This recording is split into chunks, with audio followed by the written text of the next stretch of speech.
చేస్తే బాగుంటుందని ఎక్కువ ఆలోచనలోనే ఉంటాను. సో కనబడకపోవడానికి కారణాలు ఏం లేవు. పాట కనిపిస్తే చాలనుకుంటాను. సో దట్స్ అంతే. All the best. Anil garu ఒక్క క్వశ్చన్ అండి. సో 2 రోజుల నుంచి ఐటీ రైట్స్ అని జరిగేది, పోస్టర్స్ మీద నెంబర్స్ మీద జరుగుతున్నాయని చెప్పి బయట ప్రచారం ఉంది. కొంతమంది ప్రొడ్యూసర్స్ ఏమంటారంటే ఇది ప్రమోషనల్ నెంబర్స్, దీన్ని నమ్మొద్దు అంటారు. సో మీరు 230 వేశారు కదా 9 డేస్లో.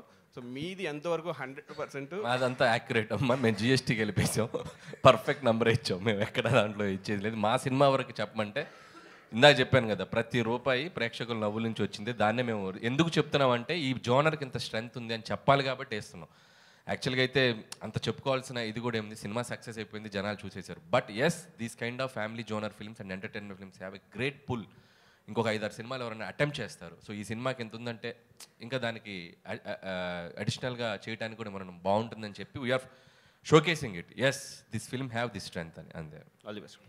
వెంకటేష్ గారు. హాయ్ వెంకటేష్ గారు. వెంకటేష్ గారు. మూర్తి గారు ఏదో. వెంకటేష్ గారు. నేను క్యాజువల్ ఇక్కడ కూర్చుంటాను రండి, లేకపోతే రాట్లేదు. ఇప్పుడు చెప్పండి సార్.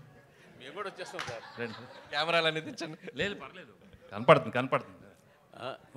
ఐటీ రేడియో బ్యాక్డ్రాప్లో ఇండస్ట్రీలో ఐటీ రేట్ బ్యాక్డ్రాప్లో సినిమానా? కాదు సార్, ఐటీ రేట్ల బ్యాక్డ్రాప్లో కొంతమంది నిర్మాతలతో మాట్లాడుతుంటే పెద్ద నిర్మాతలు ఒక సీరియస్ పాయింట్ చెప్పారు. హీరోలు కనుక మొత్తం వైట్ తీసుకుంటే ఏ నిర్మాత బ్లాక్ చేయాల్సిన అవసరం లేదు అనే స్టేట్మెంట్ చాలా పెద్ద నిర్మాతల నుంచి వచ్చింది నా దగ్గరికి. హీరోలు బ్లాక్ తీసుకోకపోతే మేము ఇంకెవరికి బ్లాక్ ఇవ్వాల్సిన పని లేదు. ఇండస్ట్రీలో ఒక టెక్నీషియన్ కానీ ఒక వర్క్ కానీ దేనికి కానీ ఇవ్వాల్సిన పని లేదు. ఓన్లీ ఫర్ హీరోల కోసమే మేము బ్లాక్ ఇవ్వాల్సి వస్తుంది. ఆ బ్లాక్ ఇచ్చిన దానికి కూడా మేము బ్లాక్లో ఇంట్రెస్ట్ కట్టాల్సి వస్తుందని ఒక పెద్ద 2-3 నిర్మాతలు కనిపిస్తుంది. సో దీని మీ ఒపీనియన్ ఏంటి? నేను మిగతా ఒపీనియన్ నాకు తెలియదు కదా, నేను ఫుల్ వైట్ అయిపోయింది.